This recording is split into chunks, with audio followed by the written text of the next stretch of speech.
Hey, and welcome back to VFX Tutors. I'm Josh, and in this tutorial we're going to be continuing with our advert project.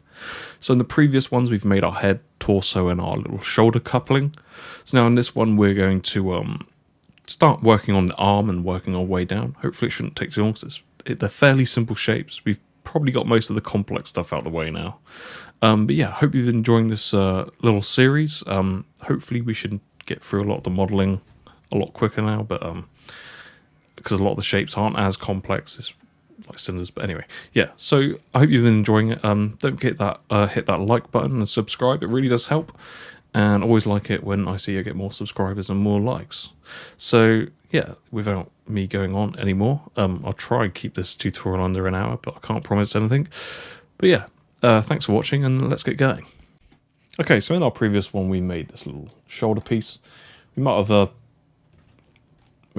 done a bit too much to it because we did all the insides, but we made it correctly. I do the insides, but forgot that it only rotates on this axis.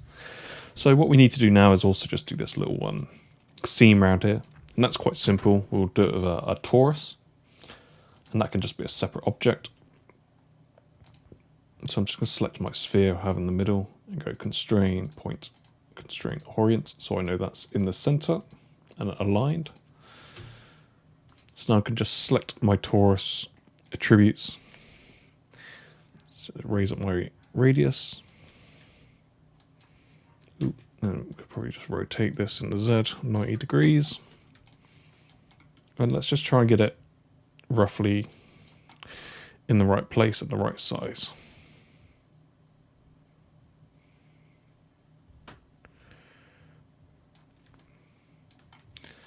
So that's not too bad. It's probably a fairly reasonable size. It's not, maybe even a little bit smaller.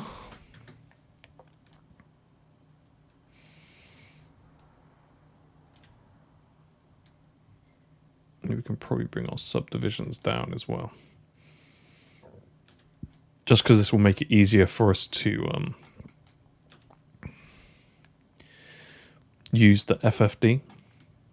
Because when you're using, because what we use a lattice, and the lattice works better with a lower res geometry, and so when we would smooth it afterwards, basically. So I'm just gonna lower it down to the point where I've got some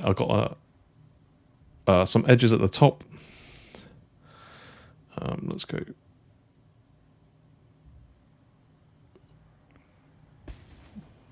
Could be just enough, I think, but it's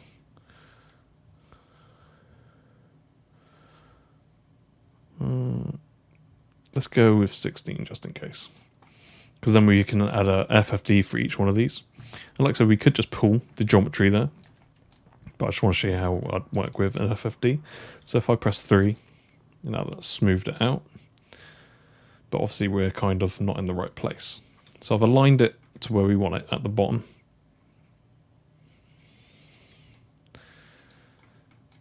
And you know what, probably don't really need an FFD. We probably could just keep it simple. We can just select these. I'm just going to pull them in the axis, and obviously this is not 100% the same for some reason. But I want to try and keep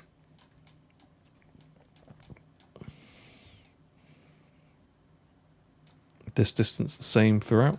I could use an FFD, but it would just be probably overcomplicating it, and I'm trying to learn not to overcomplicate things. So sometimes just pulling them, just doing it by eye. So you can turn the shading, wireframe on shade on, if that makes it a little bit easier. It's probably easier if we pull it out just so we see that vertice, so it's easier to measure against, instead of doing it just past that. So at least we know it's uniform.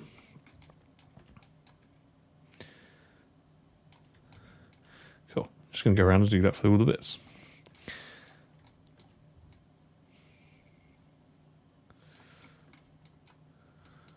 Just make sure you don't select any of the bits on the other side. I'm only pulling it in one. So hopefully if this is, it's because it should be a perfectly roundish. Oh, we need to make sure we don't slip things in the back. It should be, because we made it from a cylinder, sorry, and a sphere, so it should be, hopefully it won't be lumpy, and if it is lumpy, we will just try and use an FFD, because that's the benefits of using an FFD, a lattice deformer, is that you can sort of like uniformly do it, but sometimes, like by the time you've messed around with it, it's like when you're working with this sort of low-res geometry, just to pull it in, it's probably just easier to do it this way. Unless you're planning on doing lots of changes. We're not, so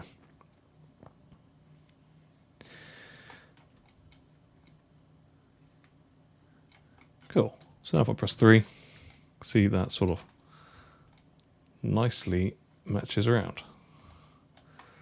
That's pretty clean. Cool, so yeah, done that. So let's now go on to, let's just double check everything's nice. Yep, let's go on to the actual arm. So I'm going to duplicate this. I'm just going to hide that as a reference sphere. I'm just going to use this as my main sort of thing now. So I'm going to rotate this around. Let's bring that out 90 degrees. It's pretty hard to tell where this is going. Let's see if we can find. I know I keep saying that, but it looks like this is pretty tight to the actual the edges. So I would imagine that we could probably get away with keeping this sphere actually exactly how it is. Select all of those, deselect anything that's behind it. And you can check if you have by pressing the transform, and it should be on top. So let's see if we can get a good idea. Oh, no, let's go to our orthographic front. Obviously, this is going to be quite difficult to sort of gauge how long these are, because these actually extend. So we're going to have to do this by eye in relative to like, because we're only doing this bit here. So let's Control E and extrude that out. And I'm just trying to figure out sort of a comfortable length for there. So I imagine this is probably a similar radius as this section here, and this is probably the same. It probably just bulges out here afterwards. So we can change that after the sort of, so I'm just going to select my multi-cut. I'm just going to really not sort of block it in, but make some sort of guesstimations on how I want to have that shape.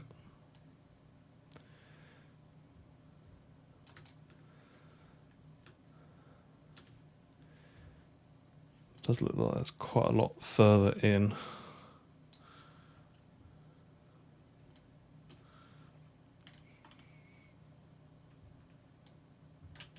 Ooh. I'm just going to try and get this shape as close as I can with just, it's almost quite round. I'm just going to bevel this quite tight. Then for now, I'm just going to bevel this as well, quite tight. Just so I can now smooth it, and let's have a look in our, so we're not quite getting the shape here, whereas see there'll be a, it probably looks like it's actually, there's probably a gap in there, right? It looks like there's a gap in between here, so it's probably a bit further in.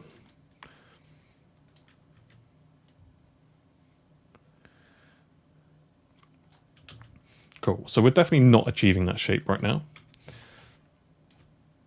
Sort of, it's more rounder So it's really important to pay attention to like these sort of details. Ooh.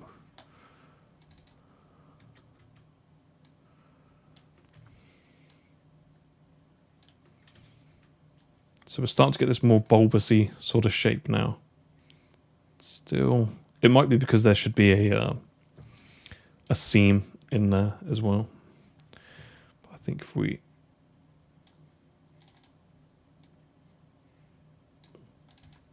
bring these up, I think that's looking a bit nicer, a bit closer to it. This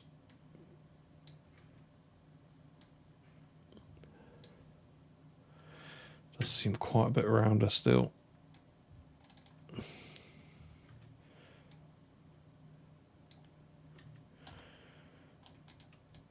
Cool. So I'm quite happy with that. I think that should be okay. It's hard to tell what this seam's doing. Possibly that this might even be slightly too big. But we can adjust that. That's probably all right. Cool. So now all I'm going to do is just select these faces here. In fact, I can just select all of them, deselect. Just deselect everything past there. Why is that? Let's just delete that and delete that. So I'm pretty sure that this is actually sort of a hydraulic arm because it sort of stretches, so we can prepare for that as well.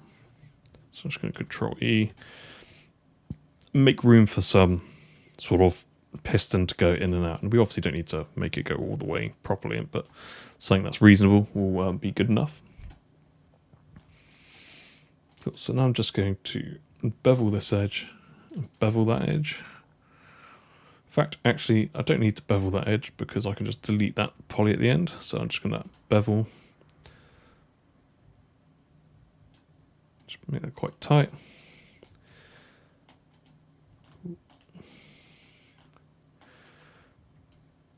There is no thing on there. That's the actual thing. So that's just me being crazy. So if I press 3 now, we should get something fairly good. And we can do the similar thing with this. We can make another torus down here. So let's make a torus. And I'm going to make sure I keep the... I am going to create a locator. And I'm going to constrain, point, and orientate it to there. So I'm keeping the center of that sphere. So I'm not breaking it. I'm just going to call this shoulder ref. I'm just going to hide that. Then I'm just going to create a... Ooh, what am I doing there? I can create another torus. Constrain, point, and orient. And now I know that's in the right place. Where'd that go?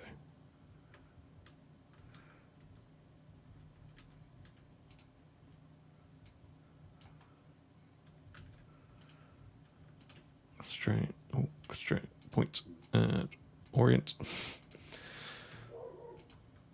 Pull this out.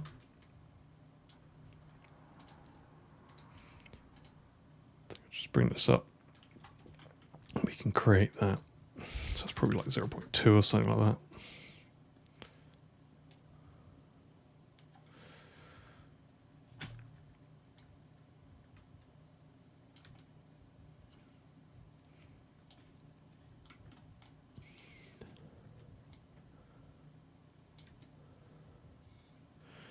Cool, so I think we're actually pretty... Make it a little bit bigger. Pretty good with something like that. And yeah, so... Do you know what? I'll just do this as a very quick tutorial, and we'll just do the elbow joint in the next one.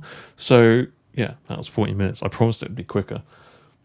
But yeah, so let's continue this one in the next one. So, or you can go along and just do the rest. But yeah, so if you've enjoyed that, don't forget to hit that like button and subscribe. Yeah, and thanks for watching.